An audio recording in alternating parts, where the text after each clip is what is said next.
మా కుటుంబ సభ్యులు మాత్రమే భోజనం చేసిన రోజు చాలా తక్కువ. ఎప్పుడు ఎవరో ఒకళ్ళు ఉంటూ ఉంటారు. అటువంటి సందర్భంలో ఈయన ప్రత్యేకంగా నాకు పెద్దగా ఫీజులు కట్టి హాస్టల్లో పెట్టి చదివించటం అన్నది తలకు మించిన బరువే నాన్నకి. అటువంటి సందర్భంలో మా అమ్మమ్మ గారు ఆవిడ అల్లుడితో ఎప్పుడు మాట్లాడారు గారు. ఆ రోజులు మర్యాదలు అట్లా ఉండేవి కదా. వంటింట్లో తలుపు చాటున నిలబడి మా జనార్దన్ అంటే మా మూడో మావయ్య, వాడు విజయవాడలో ఉద్యోగం చేస్తున్నాడు, అనంత చదువు అయ్యేదాకా నేను వాడి దగ్గరుండి నేను దాన్ని నా దగ్గర పెట్టుకుని చదివించుకుంటాను అని చెప్పారు.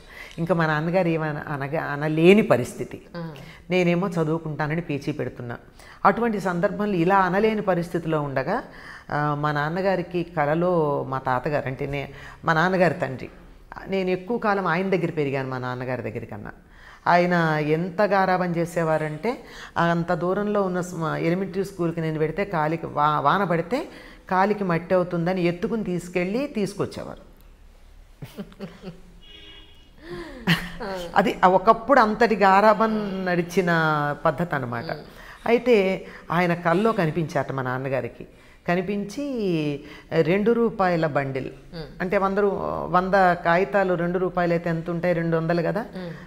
అది మా నాన్నగారి మొహాన గిరాటేసి ఏం డబ్బు లేక చదివించవా అని చెప్పేసి కనపడలేదు ఆయనకి. మా నాన్నగారికి కొంచెం బాధ అనిపించింది. ఇదేమిటి చదువుకుంటానంటుంది. వాళ్ళ బాబాయ్ అనేవారు ఆయన. బాబాయ్య కనిపించారు నాకు.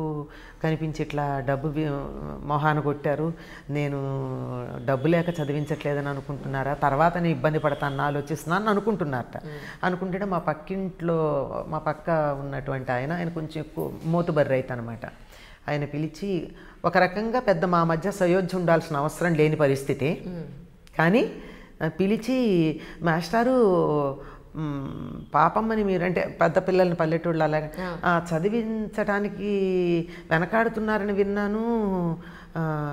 అయ్యో అమ్మాయి మన జిల్లాకి ఫస్ట్ వచ్చింది కదా, అమ్మాయిని చదివించకుండా ఎట్లా, పంటల్లో ఇద్దరు కానిలేండి అని చెప్పి ఈ 200 బండిలు మా నాన్నగారికి ఇచ్చారట ఆయన అప్పుగా. ఈ కల్లో మా తాతగారు చూపించింది ఏదైతే ఉందో అది ఎగ్జాక్ట్గా అదే 2 రూపాయల బండిలు కొత్తది ఆయన మా నాన్నగారికి ఇవ్వండి. మా నాన్నగారు అడగలేదు, మనకు అప్పు అడగడానికి ఆత్మాభిమానం అడ్డు కదా. లేకపోతే వీళ్ళు వెళ్ళి కోఆపరేటివ్ బ్యాంకులోనే ఎక్కడో తెచ్చుకుంటారు, పిఎఫ్ డ్రా చేసుకుంటారు తప్ప అడగరు కదా. అట్లాంటిది ఇచ్చేటప్పటికి ఇంకా ఆయనకి దీన్ని చదివించక నాకు తప్పదు అనేటటువంటి ఒక భావన కలిగి నేనేమో మెడిసిన్ చేద్దాం అనుకున్నాను ఆ రోజుల్లో. అదైతే నేను చదివించలేనమ్మా, నిన్ను డిగ్రీ చదివిస్తాను, నువ్వు డిగ్రీ అయ్యాక ఎట్టి పరిస్థితుల్లో నువ్వు బీఈడీ ట్రైనింగ్ చేయాలి అన్నారు. అని ఇంకా నాకేవో కొన్ని కండిషన్స్ పెట్టారు. నన్ను ఎక్కువ డబ్బు అడగకూడదు, వాటిలో అంతే కదండి, ఇంట్లో ఇంతమంది ఉన్నారు, నేను మాత్రం చూస్తే ఎట్లా అడుగుతాను అని అంటే అన్నిటికీ ఒప్పుకుంటాను. మళ్ళీ బీఈడీనే చేసి టీచర్ అవ్వమంటే మాత్రం అది ఆలోచిస్తాను అని చెప్పా. ఎందుకంటే బీఎస్సీ చేస్తే మెడిసిన్లో సెకండ్ ఇయర్లో చేరొచ్చు అని ఒక ఆప్షన్ ఉండేది. అప్పటికన్నా అట్లా చేద్దాం అని కోరిక అనమాట. అట్లా చేరాను. తర్వాత అది వీలు పడలేదు కాదు, నాకే అనిపించింది దానికన్నా నేను ఇది లిటరేచర్ నాకు చాలా సూటబుల్ అనిపించింది. మ్యాథమెటిక్స్ మీద చాలా ఇంట్రెస్ట్ ఉండేది. అప్పట్లో మ్యారిస్టెల్లా కాలేజ్లో మ్యాథమెటిక్స్ డిగ్రీ గ్రూప్ లేదు, ఇంటర్ వరకే ఉంది. సో దానివల్ల ఇది సైన్స్ చేసుకుని నెమ్మదిగా ఇలా. మరి డాక్టరేట్ ఎలా వచ్చింది మీకు? ఆ తర్వాత ఎంఏ అయ్యాక డాక్టరేట్ చేస్తానంటే నేను ఒప్పుకోను, ఇంతవరకు నీ ఇష్ట ప్రకారం చదివించాను, నువ్వు బీఈడీ కాదు ఎంఏ చేస్తానన్నా ఒప్పుకున్నాను, డాక్టరేట్ అయితే అంతకన్నా పెద్ద క్వాలిఫికేషన్ ఉన్నవాడిని నేను తీసుకురావాలి, నా వల్ల కాదు అని చెప్పి అంటే సరే ఉద్యోగంలో చేస్తూ నేను అసలు పెళ్లి చేసుకుంటే కదా నువ్వు నాకు ఎక్కువ భర్తను తీసుకురావాలి అని అప్పట్లో ఒక ఇది ఉండేది. ఐఏఎస్ ఐపీఎస్ చేసిన వాళ్ళు కొంతకాలం పెళ్లి చేసుకోకూడదన్న నియమం ఏదో ఉందని విన్నాను నేను. అందుకని ఐఏఎస్ పరీక్షలు రాశాను, థియరీలో క్వాలిఫై అయ్యాను. బట్ డెస్క్ వర్క్ నా వల్ల కాదమ్మా, నాకు తెలుసు ఆ సంగతి. I can't sit and do the desk work and I will be a very bad administrator. ఎందుకంటే స్ట్రైట్ ఫార్వర్డ్గా ఉండేవాళ్ళు, కొంచెం లౌక్యం ఉపయోగించందే స్ట్రైట్ ఫార్వర్డ్గా ఉండేవాళ్ళు వ్యవహారాలు నడపలేరు.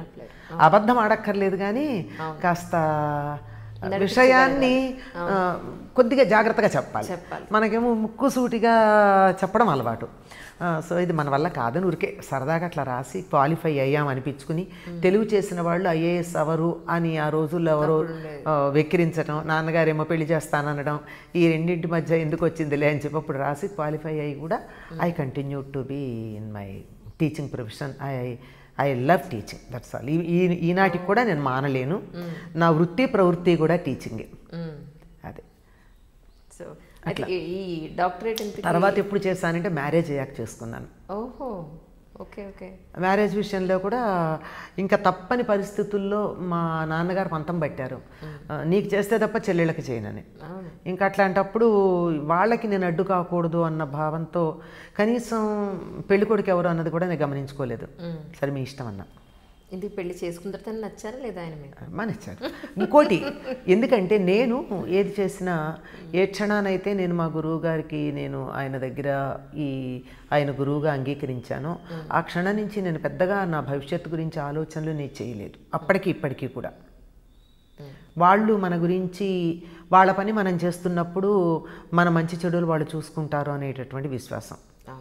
అందుకే ఇప్పటికీ నాకు ఏదైనా ఇప్పుడు సమస్య కూడా లేదు, కానీ ఎప్పుడన్నా చిన్నతనంలో ఒక రకంగా ఇన్ని మాటలన్నా మనసులో అప్పుడప్పుడు తేలికొండి బుద్ధి బయటకు వస్తుంది కదా. ఆయనకి అంత సబ్మిట్ చేసుకున్నానని అంటున్నా మధ్యలో నా సొంత పెత్తనం బయటకు వస్తూనే ఉంటుంది. రాలేదు అని చెప్పడం అబద్ధం. కనుక అలా వచ్చినప్పుడు ఏదన్నా వస్తే కూడా ఆయనతో ఒక్కళ్ళతోనే దెబ్బలాడాను, నేను ఎవ్వరితోనే ఎప్పుడు దెబ్బలాడలా. నాకెందుకు ఇట్లా చేశారు, నేను మీకు మీ చేతుల్లో నా భవిష్యత్తు పెట్టినప్పుడు నాకు ఇబ్బంది ఎందుకు కలిగించారని ఆయన్ని అడిగాను తప్ప ఇంకెవరిని అడగల. నేను ఇంకెవరిని అడగలేదు, అడగను కూడా, అడగాల్సిన అవసరం లేదు. ఎందుకంటే my responsibility is his, not anybody else. So సంబంధాలు వచ్చినప్పుడు మా నాన్నగారు నచ్చినవేవో చెప్తా ఆయనకి పంపించుకో, ఆయన ఓకే అంటే ఓకే అన్నాను, దీన్ని ఓకే అన్నారు, అంతే. తర్వాత నో రిగ్రెట్స్. సో ముగ్గురు అమ్మాయిలు. నిజంగా అబ్బాయిలు లేరనే లోటు మీకు అనిపించింది? ఒకటి రెండు సందర్భాలు అనిపించిందమ్మా, అనిపించలేదని చెప్పడం తప్పు. ఎందుకు అనిపించింది అంటే అందరూ అయ్యో కొడుకులేరా అంటే అదేదో లోటా అన్న ఫీలింగ్ వచ్చి ఆ క్షణాన్ని అనిపించింది. చాలా అలా బంధువుల్లో అలా అన్న సందర్భాల్లో అనిపించింది తప్ప నిజంగా ఆలోచిస్తే ఆధ్యాత్మికంగా ఆలోచించినా, సామాజికంగా ఆలోచించినా, మరి ఏ కోణంలో ఆలోచించినా అబ్బాయిలు లేకపోవడం అన్నది లోటుగా నేను కానీ తను కానీ మేమిద్దరం ఎప్పుడు అనుకోలేదు. మా ఇద్దరికీ అటువంటి భావన లేదు. కానీ బాధపడిన సందర్భాలు ఉన్నాయి అన్నది, మగపిల్లల తల్లులకే మేము తాంబూలం ఇస్తాం,